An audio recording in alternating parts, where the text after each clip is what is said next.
Class 10th social science civics का ये दूसरा चैप्टर है संघवाद। चलिए इस पे पढ़ते हैं। शासन के विभिन्न स्तरों के बीच सत्ता के ऊर्ध्वाधर बंटवारा आधुनिक लोकतंत्र में सत्ता की साझेदारी का एक आम रूप है। ऊर्ध्वाधर बंटवारा जो हमने बताया था आपको कि जो हॉरिजॉन्टल शेयरिंग है, जिसमें कि था आपका कि जो गवर्नमेंट थी वो किसमें थी, हॉरिजॉन्टल में जो गवर्नमेंट के ऑर्गन्स थे, जो एग्जीक्यूटिव थी, जुडिशरी थी और लेजिस्लेटर थी, यानी कि विधायिका, कार्यपालिका और न्यायपालिका। इस अध्याय में हम सत्ता के बंटवारे के इसी स्वरूप पर विचार करेंगे, यानी कि हॉरिजॉन्टल बंटवारा जो था सत्ता का इसी पे। आमतौर पर इसे संघवाद कहा जाता है। इससे ही लोकतंत्र व्यवस्था के अंदर अलग अलग इलाकों का साथ रहना और चलना संभव हो पाता है। अध्याय के शेष हिस्से में संघवाद के सिद्धांत व्यवहार को समझने की कोशिश की गई है। संघीय ढांचे से संबंधित संवैधानिक प्रावधानों पर चर्चा इस बात अध्याय में वो मजबूत नीतियों और राजनीतिक विश्लेषण पे किया जाएगा। चलिए देखते हैं संघवाद है क्या। What is federalism. एक बार फिर पिछले अध्याय में हम बेल्जियम और श्रीलंका के अंतर पर गौर करें। आपको याद होगा कि बेल्जियम के संविधान में जो प्रमुख बदलाव किए गए उनमें केंद्र सरकार की शक्ति में कमी करना भी एक था। ये अधिकार प्रांतीय सरकार को दे दिए गए। बेल्जियम में उससे पहले भी प्रांतीय सरकारें थी, तब भी उनकी अपनी भूमिका थी, अपने अधिकार थे, पर ये अधिकार उनको केंद्र द्वारा दिए गए थे और इन्हें केंद्रीय सरकार वापस भी ले सकती थी। 1993 में कुछ बदलाव हुए और प्रांतीय सरकारों को कुछ संवैधानिक अधिकार दिए गए। इन अधिकारों के लिए प्रांतीय सरकारें अब केंद्र पर निर्भर नहीं रही। इस प्रकार बेल्जियम ने एकमात्र शासन की जगह संघीय शासन प्रणाली अपना ली। श्रीलंका में व्यवहारिक रूप से अभी भी एकात्मक शासन व्यवस्था है, जिसे केंद्रीय सरकार के पास ही सारे अधिकार हैं। श्रीलंका के तमिल नेता चाहते थे कि देश में सच्चे अर्थों में संघीय शासन व्यवस्था कायम हो। संघीय शासन व्यवस्था में सर्वोच्च सत्ता केंद्रीय प्राधिकार और उसकी विभिन्न अनुषंगिक इकाइयों के बीच बांटा जाता है। आमतौर पर संघीय व्यवस्था दो स्तर पर सरकारें होती हैं। इसमें से एक सरकार पूरे देश के लिए होती है और जिसके जिम्मे राष्ट्रीय महत्व के विषय होते हैं। फिर प्रांत या राज्य स्तर की सरकारें होती हैं, जिनमें शासन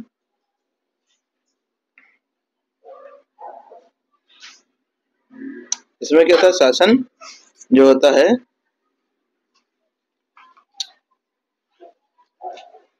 राज्य शासन के दैनंदिन कामकाज को देखती है। सत्ता के इन दोनों स्तरों को सरकारें अपने अपने स्तर पर स्वतंत्र होकर अपना काम करती हैं। इस अर्थ में संघीय शासन व्यवस्था एकात्मक शासन व्यवस्था से ठीक उल्टा है। एकात्मक शासन व्यवस्था में एक ही स्तर होता है और बाकी इकाइयां उसके अधीन होकर काम करती हैं। इसमें केंद्रीय सरकार प्रांत या स्थानीय सरकारों को आदेश दे सकती है, पर संघीय व्यवस्था में केंद्रीय अब यहाँ पे दिखाया गया है कि यहाँ पर संघीय व्यवस्था है। इस मानचित्र में दिखाया गया है, आप जो देख रहे हैं एक मानचित्र है, उसमें दिखाया गया है कि जो लाल से जहाँ दिख रहा है वहाँ क्या है, संघीय सरकारें हैं। आपके भारत में भी संघीय सरकार है। 193 देशों में से केवल 25 देशों में संघीय व्यवस्था है, लेकिन इन दुनिया 40% जनसंख्या यहाँ रहती है। दुनिया के अधिकतर बड़े देश संघीय हैं। विभिन्न के जो बड़े बड़े देश हैं, America, Canada, Brazil, Bharat, Australia, दक्षिण अफ्रीका, रूस, ये सब क्या है, यहाँ पर संघीय सरकारें पाई जाती हैं। राज्य सरकार जो संघीय व्यवस्था में केंद्रीय सरकार राज्य सरकार को कुछ खास करने का आदेश नहीं दे सकती है। राज्य सरकारों के पास अपनी शक्तियां होती हैं, इसके लिए वह केंद्रीय सरकारों को जवाबदेही नहीं होती। ये दोनों सरकारें अपने अपने स्तर पर लोगों को जवाबदेही होती है। तो समझते हैं कुछ महत्वपूर्ण बातें। यहाँ सरकारें दो और अधिक स्तरों वाली होती हैं। अलग अलग स्तर की सरकारें ही नागरिक समूह पर शासन करती है। यहाँ से क्वेश्चन बनने का चांसेस है। देखिए पहला पॉइंट क्या था, जो फेडरलिज्म के बारे में पूछा जाए तो आप बताएंगे। यहाँ पर सरकार दो या अधिक स्तर वाला होती है अलग अलग स्तर की सरकारें एक ही नागरिक समूह पर शासन करती हैं, पर कानून बनाने और कर वसूलने और प्रशासन का अधिकार अपना अपना क्षेत्र प्रशासन का अपना अपना क्षेत्राधिकार होता है। अब बता, थर्ड पॉइंट क्या है? विभिन्न स्तरों की सरकारों के अधिकार क्षेत्र संविधान में स्पष्ट रूप से वर्णित होते हैं। इसलिए संविधान सरकार की हर स्तर पर अस्तित्व और प्राधिकार की गारंटी और सुरक्षा देता है। संविधान के मौलिक प्रावधानों को किसी एक स्तर की सरकार अकेले नहीं बदल सकती। ऐसे बदलाव दोनों स्तर की सरकारों की सहमति से ही हो सकते हैं। अदालत अदालतों को संविधान और विभिन्न स्तर की सरकारों के अधिकारों की व्याख्या करने का अधिकार है। विभिन्न स्तर की सरकारों के बीच अधिकारों के विवाद की स्थिति में सर्वोच्च न्यायालय निर्णायक की भूमिका निभाता है। अब 6 पॉइंट क्या है? वित्तीय स्वायत्तता निश्चित करने के लिए विभिन्न स्तर की सरकारों के लिए राजस्व के अलग अलग स्रोत निर्धारित हैं। 7 पॉइंट, इससे क्वेश्चन आउट है, ध्यान रखिएगा। इस प्रकार संघीय शासन व्यवस्था के दोहरे उद्देश्य हैं: देश की एकता की सुरक्षा करना, उसे बढ़ावा देना तथा इसके साथ क्षेत्रीय विविधताओं का पूरा सम्मान करना। इस कारण संघीय व्यवस्था के गठन और कामकाज के लिए दो चीजें सबसे महत्वपूर्ण हैं। पहले क्या? विभिन्न स्तरों पर सरकारों के बीच सत्ता के बंटवारे के नियमों पर सहमति होनी चाहिए। इनका एक दूसरे पर भरोसा होना चाहिए। वे अपने अपने अधिकार क्षेत्रों को मानेंगे। आदर्श संघीय व्यवस्था में ये दोनों पक्ष होते हैं: आपसी भरोसा और साथ रहने पर सहमति। केंद्र और विभिन्न राज्य सरकारों के बीच सत्ता का बंटवारा हर संघीय सरकार में अलग अलग किस्म का होता है। यह बात इस चीज पर निर्भर करती है कि संघ की स्थापना किन ऐतिहासिक संदर्भों में हुई।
व्यवस्था देते हैं। हमने पहले देखा कि बेल्जियम और श्रीलंका जैसे छोटे देशों को भी अपने यहाँ विविधता को संभालने में बड़ी मुश्किलें आती हैं।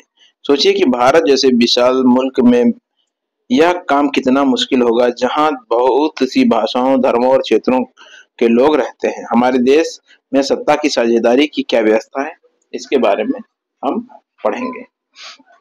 संविधान से ही शुरुआत करें। एक बहुत ही दुखद और रक्त रंजित विभाजन के बाद भारत आजाद हुआ था। आजादी के कुछ समय बाद ही अनेक स्वतंत्र रजवाड़े भारत के विलीन हो गए और भारतीय संविधान ने भारत को राज्यों का संघ घोषित किया। इसमें संघ शब्द नहीं आया, पर भारतीय संघ का गठन संघीय शासन व्यवस्था के सिद्धांत पर हुआ। हमने ऊपर संघीय व्यवस्था की जिन 7 विशेषताओं का जिक्र किया था, उन्हें फिर से देख लें। हम देख सकते हैं कि ये सभी बातें भारतीय संविधान के विभिन्न प्रावधानों पर लागू होती है। संविधान ने, अब यहाँ पे पूछा जाएगा कि संघवाद को भारत के संदर्भ में बताइए, तो भी आप ऐसे ही समझाएंगे। जैसे कि जो 7 पॉइंट है वो भी देखेंगे कि 7 पॉइंट भारत में लागू होते हैं और कैसे। मौलिक रूप से 2 स्तरीय शासन व्यवस्था का प्रावधान किया गया है, संघ सरकार या हम जिसे केंद्र सरकार कहते हैं और राज्य सरकारें। केंद्र सरकार को पूरे भारतीय संघ का प्रतिनिधित्व करना था। बाद में पंचायतें और नगर पालिकाओं के रूप में संघीय शासन का एक तीसरा स्तर भी जोड़ दिया जाता। पहले 2 थे, पहले केंद्र सरकार और राज्य सरकार, अब आ गई पंचायतें और नगर पालिकाएं, ये तीसरे स्तर पे आ गए। किसी भी संघीय व्यवस्था की तरह अपने यहाँ भी 3 स्तर के शासन व्यवस्थाओं को अपने अलग अलग अधिकार क्षेत्र हैं और संविधान में स्पष्ट रूप से केंद्र राज्य सरकारों के बीच विधायी अधिकारों को निम्न 3 हिस्से में बांटा गया है। कौन कौन से हैं? 3 सूचियां आ गई इसमें, 3 सूची, संघ सूची और राज्य सूची और समवर्ती सूची। संघ सूची में कौन कौन से विषय शामिल हैं? संघ सूची में प्रतिरक्षा, विदेशी मामले, बैंकिंग, संचार और मुद्रा जैसे राष्ट्रीय महत्व के विषय हैं। पूरे देश में इन मामलों में एक तरह की नियति की जरूरत होती है। अब पूछ लिया जाएगा 3 सूचियां हैं, कौन कौन सी हैं और कौन कौन से विषय हैं, तो आप इस तरह बताएंगे इसे। इसी कारण इन विषयों को संघ सूची में डाला गया है। संघ सूची में वर्णित विषयों के बारे में कानून बनाने का अधिकार सिर्फ केंद्र सरकार को है। अब आता है राज्य सूची में पुलिस, व्यापार, वाणिज्य, कृषि और सिंचाई जैसे प्रांतीय और स्थानीय महत्व के विषय हैं। राज्य सूची में वर्णित विषयों के बारे में सिर्फ राज्य सरकार ही कानून बना सकती है। समवर्ती सूची में शिक्षा, वन, मजदूर संघ, विवाह, गोद लेना, उत्तराधिकार जैसे वे विषय हैं जो केंद्र और राज्य सरकारें की दिलचस्पी में आते हैं। इन विषयों पर कानून बनाने का अधिकार राज्य सरकारों और केंद्र सरकारों दोनों को है, लेकिन जब दोनों सरकारों में कानून का टकराव हो तो केंद्र सरकार द्वारा कानून ही मान्य होता है। किसमें? समवर्ती सूची में। यह एक सवाल उठता है, यहाँ एक सवाल ये उठता है कि जो विषय इनमें से किसी सूची में नहीं आते तो उनका क्या होता है? तो फिर कंप्यूटर सॉफ्टवेयर जैसे विषय किस किस क्षेत्राधिकार में रहेंगे, क्योंकि ये विषय संविधान बनाने के बाद आए हैं। तो हमारे संविधान के अनुसार बाकी बचे विषय केंद्र सरकार के अधिकार क्षेत्र में चले जाते हैं। हमने ऊपर देखा कि सबको साथ लेकर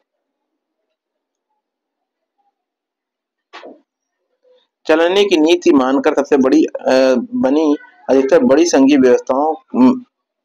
व्यवस्थाओं में साथी इकाइयों को बराबर अधिकार नहीं मिलते। भारतीय संघ के सारे राज्यों को भी बराबर अधिकार नहीं है। कुछ राज्यों को विशेष दर्जा प्राप्त है, जैसे असम, नागालैंड, अरुणाचल प्रदेश और मिजोरम अपनी विशिष्ट सामाजिक तथा ऐतिहासिक परिस्थितियों के कारण भारत के संविधान के अनुच्छेद 371 में के तहत विशेष शक्तियों का लाभ उठाते हैं। ये विशेष शक्तियां स्वदेशी लोगों, उनकी संस्कृतियों और सरकारी सेवाओं में अधिमान्य रोजगार के भूमि अधिकारों का संरक्षण के संबंध में स्पष्ट रूप से उपयोगी है। भारतीय संघ की इकाइयों को बहुत ही कम अधिकार है। ये वैसे छोटे इलाके हैं जो अपने आकार के चलते स्वतंत्र प्रांत नहीं बन सके। इन्हें किसी मौजूदा प्रांत में विलीन करना भी संभव नहीं है। चंडीगढ़ या लक्षद्वीप अथवा देश की राजधानी दिल्ली ऐसे इलाके इस कोटि में आते हैं। इन्होंने केंद्र शासित क्षेत्र प्रदेश कहा जाता है। इन क्षेत्रों को राज्यों वाले अधिकार नहीं है। इनके इलाकों को शासन चलाने की विशेष अधिकार केंद्र सरकार को प्राप्त है। केंद्र और राज्य सरकारों के बीच सत्ता के यह बंटवारे से हमारे संविधान की बुनियादी बात है। अधिकारों के इस बंटवारे में बदलाव करना आसान नहीं है। अकेले संसद इस व्यवस्था में बदलाव नहीं कर सकती। ऐसे में किसी भी बदलाव को पहले संसद के दोनों सदनों में 2/3 बहुमत से पहले मतलब लोकसभा में जाएगा, राज्यसभा में जाएगा और 2/3 बहुमत से इसको मंजूरी मिलेगी। फिर कम से कम आधे राज्यों की विधानसभाओं से मंजूरी करवाना होता है, तब जाके ये नियम बनेंगे। संवैधानिक प्रावधानों और कानूनों को क्रियान्वयन की देखरेख में न्यायपालिका का महत्वपूर्ण भूमिका निभाती है, क्योंकि शक्तियों के बंटवारे के संबंध में विवाद होने की हालत में फैसला उच्च न्यायालय और सर्वोच्च न्यायालय में ही होता है। सरकार चलाने और अपनी जिम्मेदारियों का निर्वाह करने के लिए जरूरी राजस्व की उगाही के संबंध में केंद्र और राज्य सरकारों को कर लगाने और संसाधन को जमा करने का इन दोनों को अधिकार होता है। केंद्र सरकारों को और राज्य सरकारों। आगे देखिए,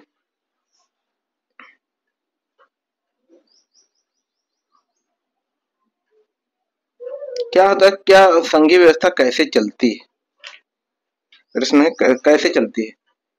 तो संघीय व्यवस्था किस के कारगर कामकाज के लिए संवैधानिक प्रावधान जरूरी है, पर इतना ही पर्याप्त नहीं है। अगर भारत में संघीय व्यवस्था कारगर हुई तो इसका कारण सिर्फ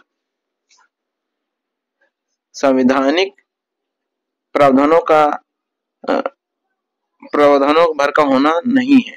भारत में संघीय व्यवस्था की सफलता का मुख्य श्रेय यहाँ की लोकतांत्रिक राजनीति के चरित्र को देना होगा। इसी से ही संघवाद की, देखिए भारत का यहाँ पर 1947 का भारत का मैप दिया गया, तो इसी से संघवाद की भावना, विविधता का आदर, संघ साथ रहने की इच्छा का हमारे देश की साझा आदर्श के रूप में स्थापित होना सुनिश्चित हुआ। आइए कुछ प्रमुख बातों पर गौर करें जिससे पता चलता है कि हम यह किस तरह से यह काम किस तरह हो पाया। भाषाई राज्य, पहले आते हैं भाषाई राज्य के बारे में। भाषा के आधार पर प्रांतों का गठन हमारे देश में लोकतांत्रिक राजनीति के लिए पहली और एक कठिन परीक्षा थी।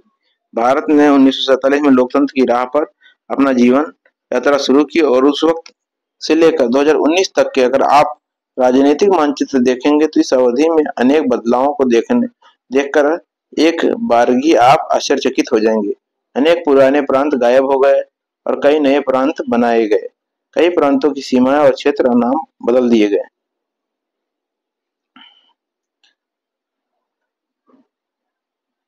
नए राज्यों के लिए 1950 के दशक में भारत में कई पुराने राज्यों की सीमाएं बदल गई। ऐसा सुनिश्चित करने के लिए किए गए एक भाषा बोलने वाले लोग एक राज्य में आ जाएं और इसके बाद कुछ अन्य राज्यों का गठन भाषा के आधार पर नहीं बल्कि संस्कृति, भूगोल और जातीयताओं, एथनिसिटी की विविधता को रेखांकित करने और उन्हें आदर देने के लिए किया गया। इनमें नागालैंड, उत्तराखंड और झारखंड शामिल हैं। ये ज्यादा इंपॉर्टेंट हो गया। कौन कौन से थे? नागालैंड, उत्तराखंड और झारखंड। किसके कारण इनका विभाजन हुआ? एथनेटिक यानी कि जातीयताओं के कारण हुआ। जातीयताओं, भूगोल और संस्कृति के आधार पर। बाकी को किस पे आधार पर बांटा गया था? भाषा के आधार पर। जब एक भाषा के आधार पर राज्यों के गठन की बात उठी तो कई राष्ट्रीय नेताओं को डर था कि इससे देश टूट जाएगा। केंद्र सरकार ने इसी के चलते राज्यों का पुनर्गठन कुछ समय के लिए टाल दिया, कहा कि अभी नहीं करेंगे पुनर्गठन। हमारा अनुभव बताता है कि भाषा और राज्य बनाने से देश ज्यादा एकीकृत और मजबूत हुआ। इससे प्रशासन भी पहले से अपेक्षा कहीं ज्यादा सुविधाजनक हो गई। ये आपका भारत में ये जो नया मानचित्र है ये इस तरह का है ना, जिसमें जम्मू कश्मीर हो गया, फिर लद्दाख क्षेत्र है, हिमाचल प्रदेश। तो कईयों का नक्शा पहले कुछ और था और अब दूसरी तरह हो गया। अब आते हैं भाषाई नीति।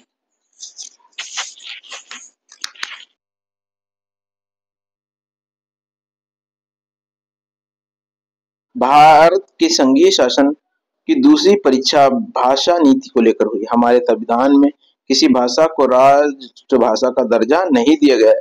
हिंदी को राजभाषा माना गया है लेकिन राष्ट्रभाषा हिंदी नहीं है, पर सिर्फ 40% लगभग भारतीयों की मातृभाषा है। इसीलिए अन्य भाषाओं के संरक्षण के लिए अनेक दूसरे उपाय किए गए। संविधान में हिंदी के अलावा 21 भाषाओं को अनुसूचित भाषा का दर्जा दिया गया है। केंद्र सरकार के किसी पद का उम्मीदवार इनमें से किसी भी भाषा में परीक्षा दे सकता है, बशर्ते उम्मीदवार इसके विकल्प के रूप में चुने। राज्यों की भी अपनी राजभाषाएं हैं। राज्यों का अपना अधिकांश काम अपनी राजभाषा में ही होता है। श्रीलंका के ठीक उलट हमारे देश के नेताओं ने हिंदी के उपयोग को बढ़ावा देने के मामले में बहुत सावधानी भरा व्यवहार किया। संविधान के अनुसार सरकारी कामकाज की भाषा आमतौर पर अंग्रेजी का प्रयोग 1965 में बंद हो जाना चाहिए था, पर गैर हिंदी भाषी प्रदेशों की मांग की अंग्रेजी का प्रयोग जारी रखा जाए। तमिलनाडु में इस मांग ने उग्र रूप ले लिया और केंद्र सरकार ने हिंदी के साथ साथ अंग्रेजी को राजकीय कामों में प्रयोग की अनुमति देकर इस विवाद को ठप कर दिया, मतलब सुलझा दिया। कहा कि ठीक है, आप भी अगर जो हिंदी से आपको आपत्ति तो अंग्रेजी भी साथ साथ चलती रहेगी। अनेक लोगों का मानना था कि इस समाधान से अंग्रेजी भाषी अभिजन को लाभ पहुंचेगा। राजभाषा के रूप में हिंदी को बढ़ावा देने की भारत सरकार की नीति बनी हुई है, और बढ़ावा देने का मतलब यह नहीं कि केंद्र सरकार उन राज्यों पर भी हिंदी थोप सकती जहां के लोग कोई और भाषा बोलते हैं। भारतीय राजनेताओं ने इस मामले में जो लचीला रुख अपनाया, उसे से ही हम श्रीलंका जैसी स्थिति में पहुंचने से बच पाए। नहीं तो क्या होता कि उन्होंने क्या कर दिया था, सिंहली को राजभाषा बना दिया था, सिंहलियों को विशेषाधिकार दे दिया। लेकिन यहाँ पर नहीं किया गया, हिंदी को कहा कि 40% लोगों की ही भाषा है, इसीलिए हम अंग्रेजी को जोड़े रहेंगे, है ना। आगे देखते हैं, केंद्र राज्य संबंध, ये इंपॉर्टेंट है, इससे चांसेस अच्छा बनता है केंद्र राज्य संबंधों से। केंद्र राज्य संबंधों में लगातार आए बदलाव का यह उदाहरण बताता है कि व्यवहार में संघवाद किस तरह मजबूत हुआ। सत्ता की साझेदारी के संवैधानिक व्यवस्था वास्तविकता में कैसे रूप लेगी, यह ज्यादातर इस बात पर निर्भर करता है कि शासक दल या नेता किस तरह इस व्यवस्था का अनुसरण करते हैं। काफी समय तक हमारे यहाँ एक पार्टी का केंद्र और अधिकांश राज्यों में शासन रहा। इसका व्यवहारिक मतलब यह हुआ कि राज्य सरकारों ने स्वायत्त संघीय इकाइयां के रूप में अपने अधिकारों का प्रयोग नहीं किया। जब केंद्र और राज्यों में अलग अलग दलों की सरकारें रहीं तो केंद्र सरकार ने राज्यों के अधिकारों की अनदेखी करने की कोशिश की। उन दिनों केंद्र सरकार अक्सर संवैधानिक प्रावधानों का दुरुपयोग करके विपक्षी दलों की सरकारों को भंग कर देती थी।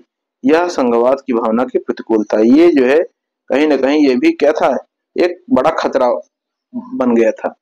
1990 के बाद में यह स्थिति काफी बदल गई। इस अवधि में देश में अनेक राज्यों में क्षेत्रीय दलों का उदय हुआ और यही दौर में केंद्र गठबंधन सरकार की शुरुआत हुई, चूंकि किसी एक दल को लोकसभा में स्पष्ट बहुमत नहीं मिला, इसलिए प्रमुख पार्टियों को क्षेत्रीय दलों समेत अनेक पार्टियों का गठबंधन बनाकर सरकार बनानी पड़ी। इससे क्या हुआ, सत्ता में साझेदारी और राज्य सरकारों की स्वायत्तता का आदर करने की संस्कृति पनपी। इस प्रवृत्ति को सुप्रीम कोर्ट के एक बड़े फैसले से भी बल मिला। इस फैसले के कारण राज्य सरकार को मनमाने ढंग से भंग करना केंद्र सरकार के लिए मुश्किल हो गया। इस प्रकार आज संघीय व्यवस्था के तहत सत्ता की साझेदारी संविधान लागू होने के तत्काल बाद वाले दौर से तुलना में ज्यादा प्रभावी है।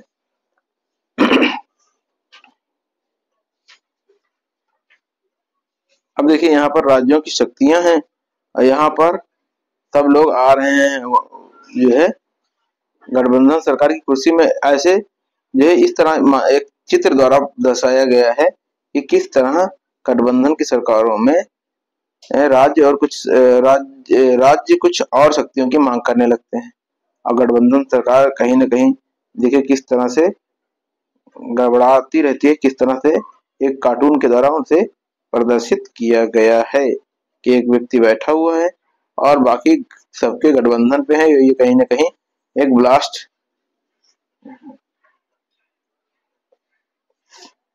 की स्थिति रहेगी। आगे देखिए, भारत की भाषाई विविधता।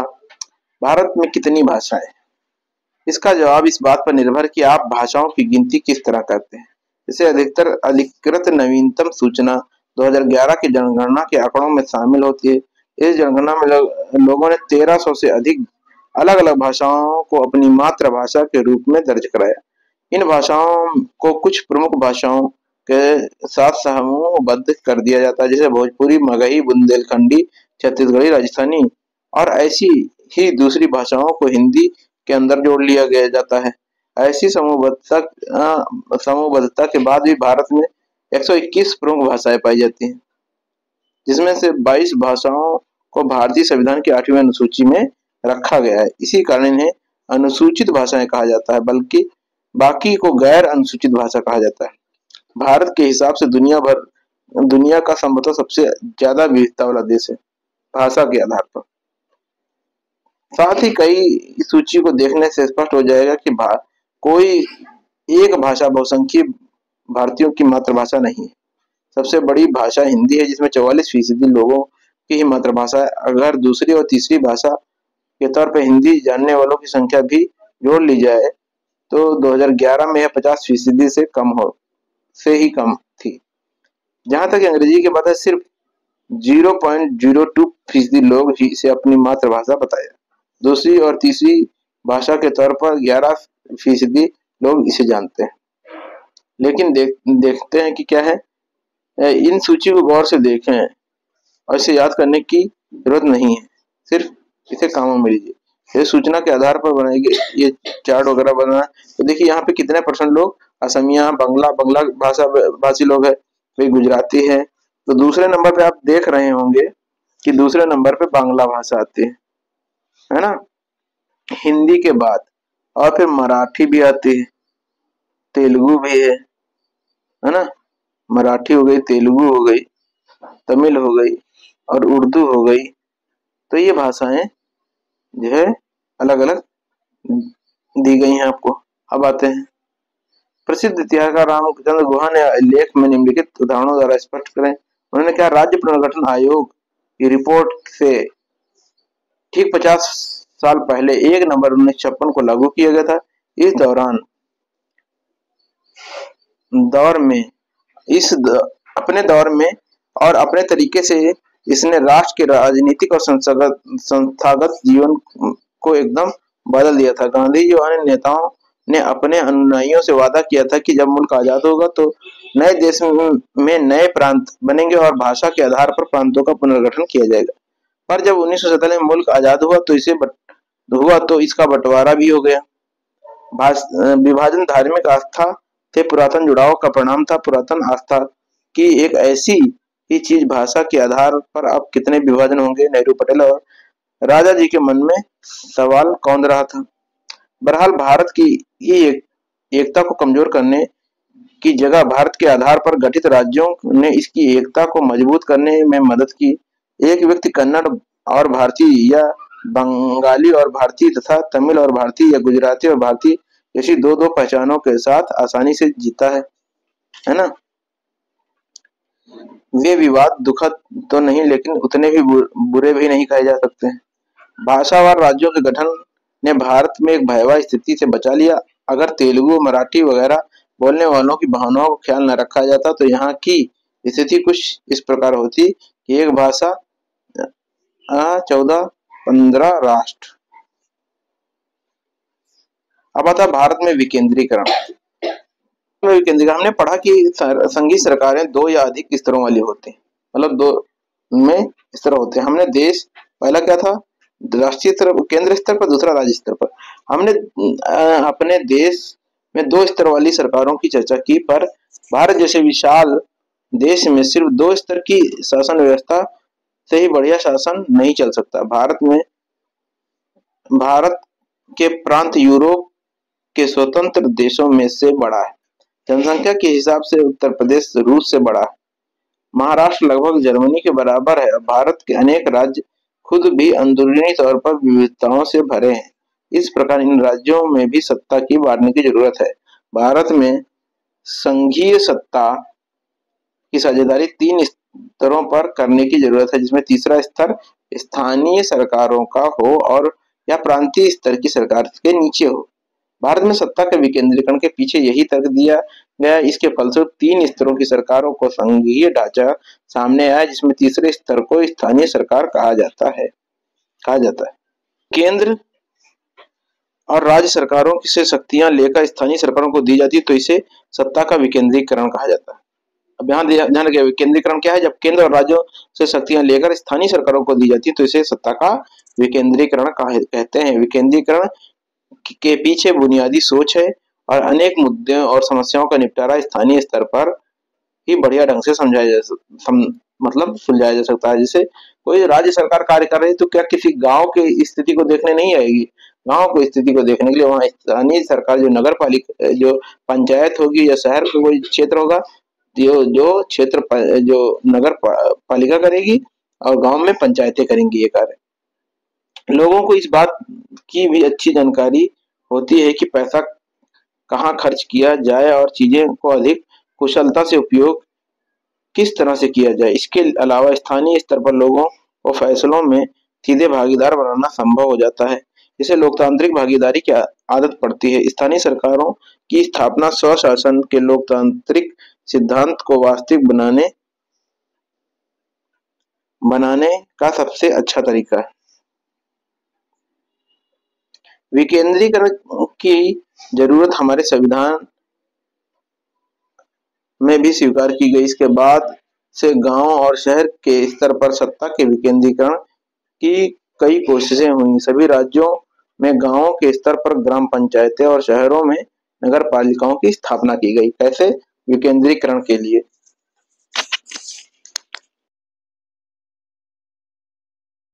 पर राज्य सरकारों के सीधे नियंत्रण में इन्हें रखा गया। इन स्थानीय सरकारों के लिए नियमित ढंग से चुनाव भी कराए जाते थे। इनके पास ना तो अपना कोई अधिकार था और ना संसाधन। इनको प्रभावी ढंग से सत्ता का विकेंद्रीकरण नाम मात्र का हुआ था। वास्तविक विकेंद्रीकरण की दिशा में एक कदम 1992 में उठाया गया। संविधान में संशोधन करके लोकतांत्रिक शासन व्यवस्था में इस तीसरे स्तर को ज्यादा शक्तिशाली और प्रभावी बनाया गया। कब? 1992 में। अब स्थानीय सरकारी निकायों और चुनाव में नियमित रूप से संवैधानिक बाध्यता है, मतलब अब चुनाव कराना जरूरी है नियमित रूप से। दूसरा क्या है? निर्वाचित स्वशासी निकायों के सदस्यों और पदाधिकारियों के पदों में अनुसूचित जातियों, अनुसूचित जनजातियों और पिछड़ी जातियों के लिए सीटें आरक्षित हैं। कम से कम 1/3 पद महिलाओं के लिए आरक्षित हैं। हर राज्य में पंचायत और नगर पालिका का चुनाव कराने के लिए राज्य चुनाव आयोग नामक स्वतंत्र संस्था का गठन किया गया है। राज्य सरकारों को अपने राजस्व और अधिकारों का कुछ हिस्सा इन स्थानीय स्वशासी निकायों को देना पड़ता है। सत्ता में भागीदारी की प्रकृति हर राज्य में अलग अलग है। गांव के स्तर पर मौजूद स्थानीय शासन व्यवस्था को पंचायती राज के नाम से जाना जाता है। प्रत्येक गांव में कुछ राज्यों में ग्राम समूह द्वारा एक ग्राम पंचायत होती है। यह एक तरह की परिषद है जिसमें कई सदस्य और अध्यक्ष होते हैं। सदस्य वार्डों से चुने जाते हैं और उन्हें सामान्यतः पंच कहा जाता है। अध्यक्ष को प्रधान या सरपंच कहा जाता है। इसका चुनाव गांव अथवा वार्ड में रहने वाले सभी वयस्क लोग मतदान के जरिए करते हैं। यह पूरे पंचायत के लिए फैसला लेने वाली संस्था है। पंचायतों के काम ग्राम सभा की देखरेख में चलता है। गांव के सभी मतदाता इसके सदस्य होते हैं। इसके ग्राम पंचायत का बजट पास करने और इसके कामकाज की समीक्षा करने की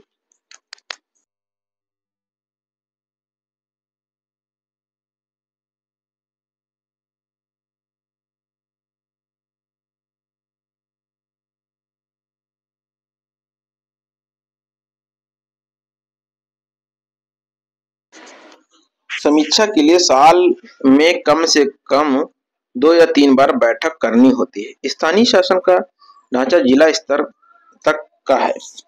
कई ग्राम पंचायतों को मिलाकर पंचायत समिति का गठन होता है। इसे मंडल या प्रखंड स्तरीय पंचायत भी कहते हैं। और इसके सदस्यों का चुनाव यहाँ से क्वेश्चन उठाया जाएगा, पंचायत से उठाया जाएगा। ध्यान रखें, पंचायत से स्थानीय जो नगर पालिकाएं होती हैं, इसके सदस्यों का चुनाव उस इलाके से भी के सभी सदस्य करते हैं, जिससे किसी जिले के सभी पंचायत समितियों को मिलाकर जिला परिषद का गठन करना होता है। जिला परिषद का जिला परिषद के अधिकांश सदस्यों का चुनाव होता है। जिला परिषद में उस जिले की लोकसभा और विधानसभा के लिए चुने गए सांसद और विधायक तथा जिला स्तर की संस्थाओं के कुछ अधिकारी भी सदस्य के रूप में होते हैं। जिला परिषद का मुख्य कार्य इस परिषद का राजनीतिक प्रधान होता है।